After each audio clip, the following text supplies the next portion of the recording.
UFO sightings are reported each year. Most can be debunked, but 5% remain unexplained. These are the close encounters.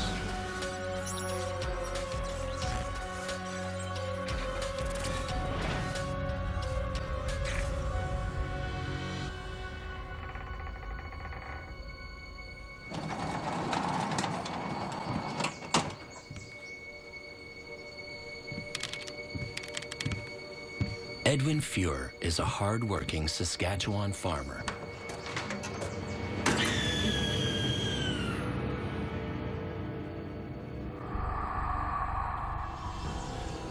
Very scary, Gary. His neighbor Gary is a notorious practical joker. Edwin Fuhr was a farmer. Farmers get to know one another and they're very familiar with one another. They help each other out. And he and his neighbor would sometimes pull some practical jokes on one another. Edwin? Today is Sunday, and for Edwin Fuhr's wife, Sunday is serious business. You're gonna be late for church. Looking like rain. Suit yourself.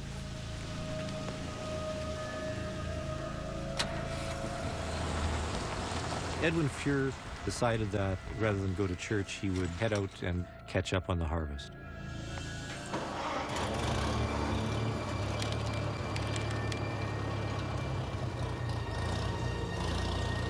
Edwin Fuhr had been farming in the same area with his family, sharing in the operations for quite some time. It's very common for entire families to continue the tradition of farming a particular patch of land for many generations.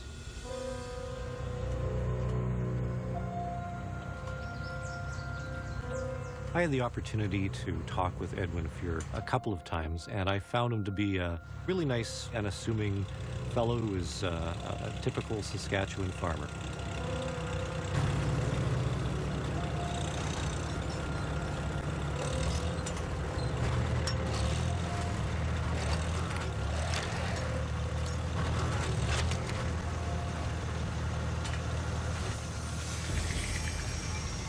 He notices not too far away from him, just off the side of the field, something glinting in the sun.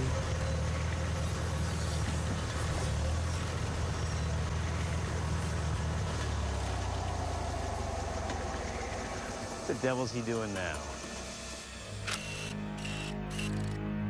His first thought was this was his neighbor who always liked to play pranks on him.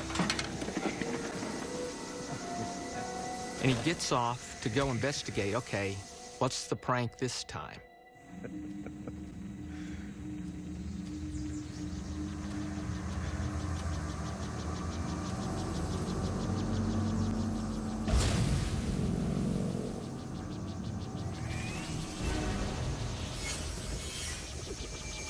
But as he got closer, he saw that this thing was spinning. Sees a metal object that's spinning at a high rate of speed. He described this initially as a very metallic object, like some sort of brushed aluminum. It was fairly smooth without very much in the way of blemishes, and it was rotating, which made him very, very puzzled indeed, because this was certainly not a duck blind and nothing with which he was familiar.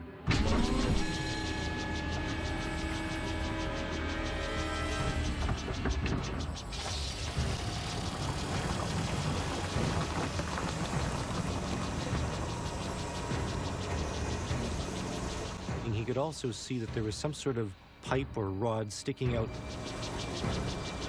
Some type of probe that is moving out away from the object and is basically probing the marsh area.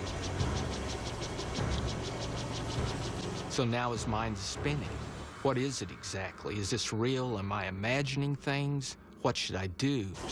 He realizes he's also isolated. There's no one else around. He's all by himself. He begins to feel the fear, the anxiety, the desire to escape and to run.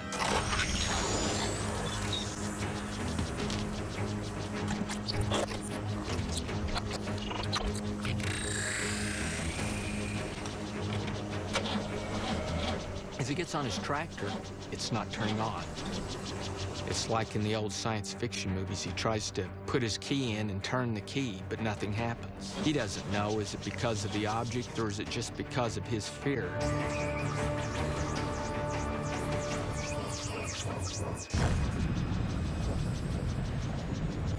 It almost seemed like some sort of military operation.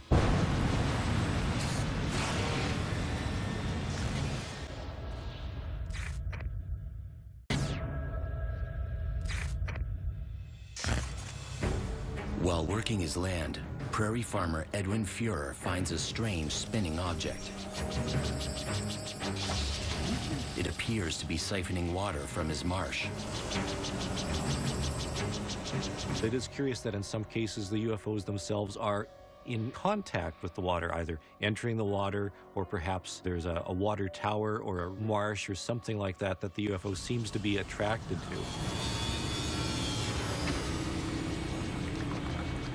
The object in the water rises up. And that's when Edwin notices something even more spectacular.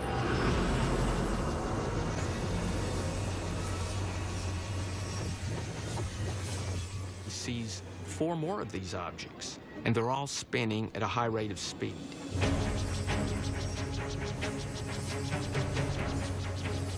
To have 5 observed at one time is really quite unique.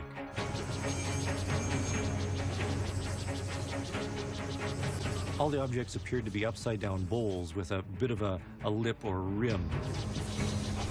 They're about 5 feet in height, 11 feet across in diameter. There was no light being given off, no really loud noises.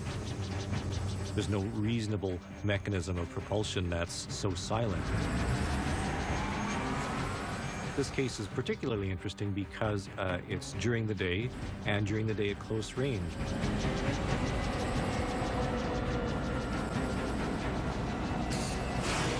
One of the objects rose into the air with a little puff of a gas or smoke of some sort. The remaining 4 objects begin to vibrate.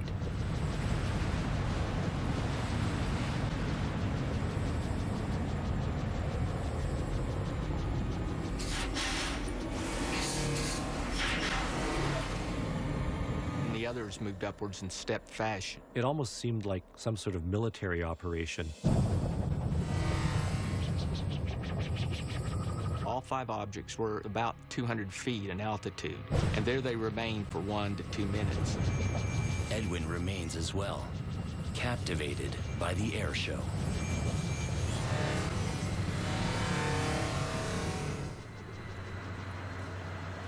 And then suddenly, all the objects were gone within a matter of seconds.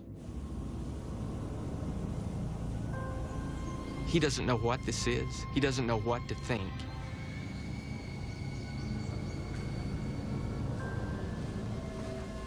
A drone-type object doesn't really fit into this. This story occurred in the early 70s, and at that point in time, I'm not aware of any type of drone that could have explained this. Edwin notices something up ahead. Edwin walked over to the area where these things had been hovering.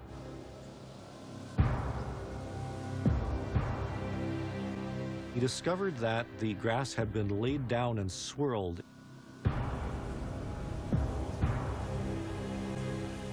Almost every one of the areas he saw was the same size and diameter. If this had been a normal type of aircraft that we're familiar with, any object capable of doing that would have probably been rocket-propelled or powered, and the grass underneath would have been charred. There was no burn marks. There was nothing other than just the physical movement that this object had done to the grass. What's interesting about this case is that it may be the first example of what would later become crop circles. In most of your crop circles, all of a sudden a farmer wakes up in the morning and there's this elaborate, intricate crop circle that has been put into his field. And in this particular case, we have a farmer who actually observes this unidentified flying object as the circle is being created. And it was basically a flattening of the grass. But we have to be careful here because most crop circles are now thought to be hoaxes. And in this case, we have a witness who saw objects create the swirled patches in the grass. In crop circle cases, no such objects are normally seen. The crop circles become central to a follow-up investigation. When the RCMP examine the site, they find no evidence to suggest that the circles were man-made. 2 days after Edwin Fuhr's encounter, he finds a sixth circle near the previous 5. 2 weeks later, a seventh appears. Within weeks, no less than 15 circles are reported in 7 different sites in Saskatchewan. The RCMP send their evidence to the Canadian National Research Council, who claim that the circles are likely fairy rings, a circular pattern left behind by plant-killing fungus. But many experts dismiss that theory because fairy rings are rarely of uniform size. And while they leave a mark on vegetation, they have never been known to make clockwise swirling patterns. What the hell is that? What's that? There was a communication between craft and the observer here on the ground. I think we should get out of here.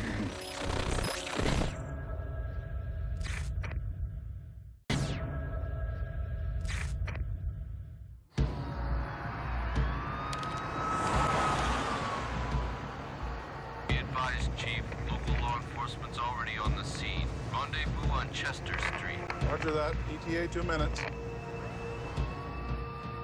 Veteran Fire Chief Dave Athens responds to a local 911 call.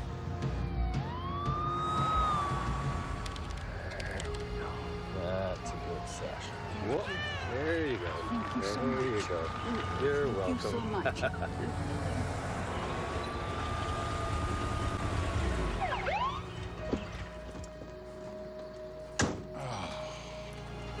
Just checked with the homeowner, Chief. False alarm. You call it in? Yeah, just now. Time for coffee. Why not? Pretty quiet at HQ. Yeah. So did you see the game last night? No, I was working. Yeah. Danbury is a small, quiet town on the border of Connecticut and New York State, some 30 kilometers from the Hudson River.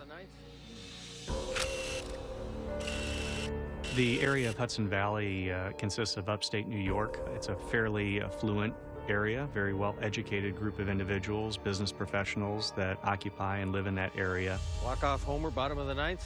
Those kids never quit. What the hell is that?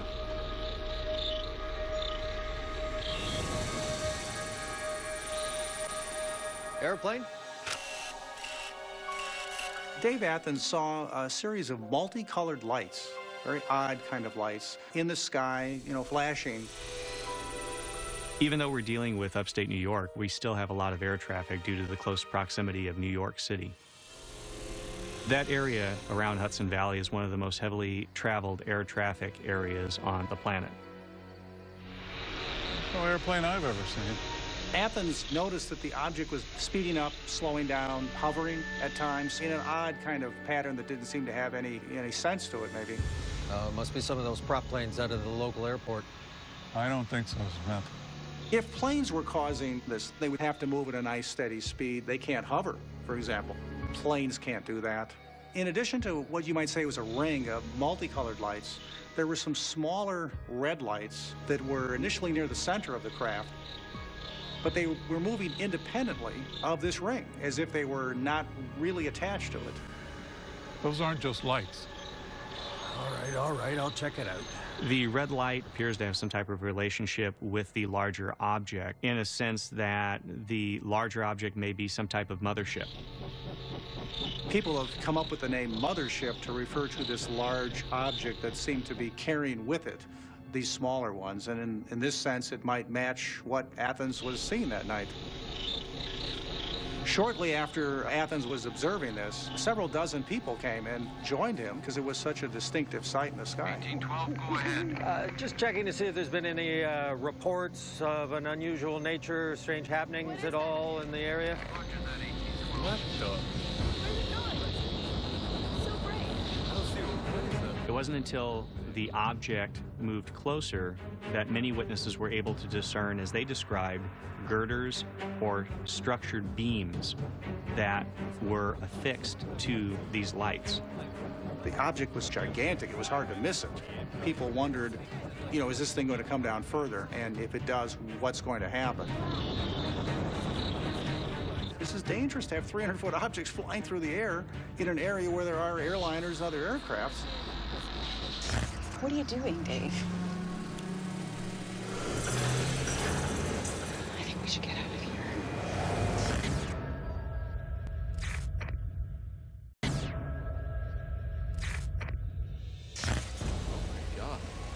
In Danbury, Connecticut, a growing crowd witnesses a bizarre boomerang-shaped craft hovering less than 500 meters above. The witnesses described an unsettling feeling that they were being observed. Like there was some type of connection with whatever intelligence was operating these objects. They felt a slight paranoia, a repressed nervousness, you might say. Nothing to worry about, folks. Just some small planes flying in formation. That's bull, and you know it. Dave Athens was having the same reaction and the same attitude toward UFOs that happens to almost every witness that sees something they can't explain, and that is they know it's real. They know they saw something unexplained, and somebody else can't convince them otherwise. Especially since this is not Dave Athens' first encounter. So good. Yeah, this is a good place to be. In March of the same year, he'd had a visual sighting with his girlfriend in New Salem, Connecticut, just a few miles to the south. Oh, what a beautiful night. What's that? In that particular episode, a ring of lights, basically multicolored in nature, approached them and actually circled around literally in front of them. Oh, really? What is that? If a 300-foot object can creep up on you, you know, that's what it did. I think because he was an intrepid fellow, maybe somebody kind of with a sense of adventure, he decided he would try to signal to it with his flashlight. What are you doing, Dave?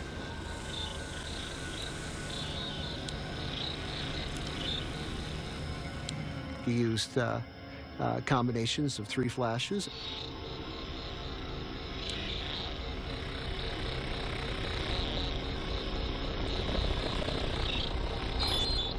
And it flashed back at him.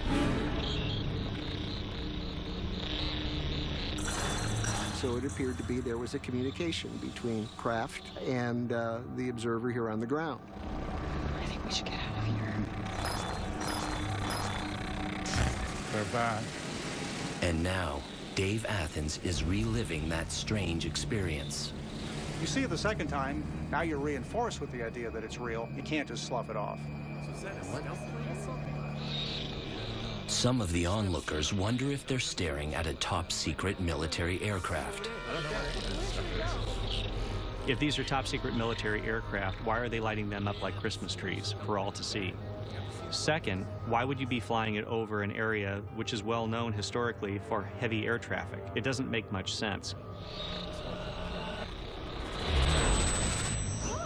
And then it took off. Okay, folks, just some small planes. Yeah, I'm sure. Don't worry about it. You can go home now.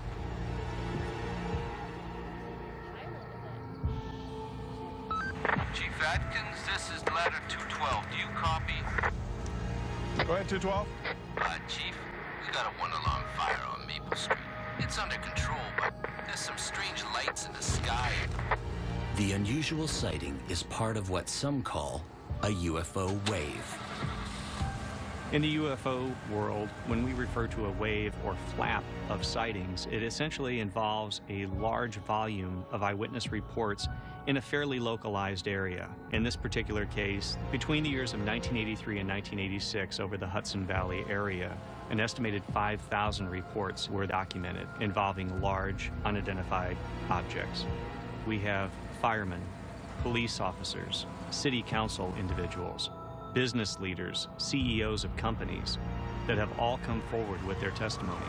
These are educated, well-trained individuals whose eyewitness testimony cannot simply be dismissed. Days after the Danbury incident, several security guards report a UFO sighting at the Indian Point nuclear power plant. They call the National Guard, fearing a possible terrorist attack. But the object disappears before it can be engaged or identified. Skeptics argue that the lights and even the strange triangular shapes were created by a group of Cessna pilots. A few local pilots do come forward to admit they were flying at low altitude in the Hudson Valley on the nights of the mass sightings. But the size and variation of speed witnessed during the sightings do not match with any known aircraft. While the Hudson Valley wave peaks in 1984, reports continue well into the 1990s, making it the world's longest-running UFO wave. To this day, there is no clear explanation for the sightings.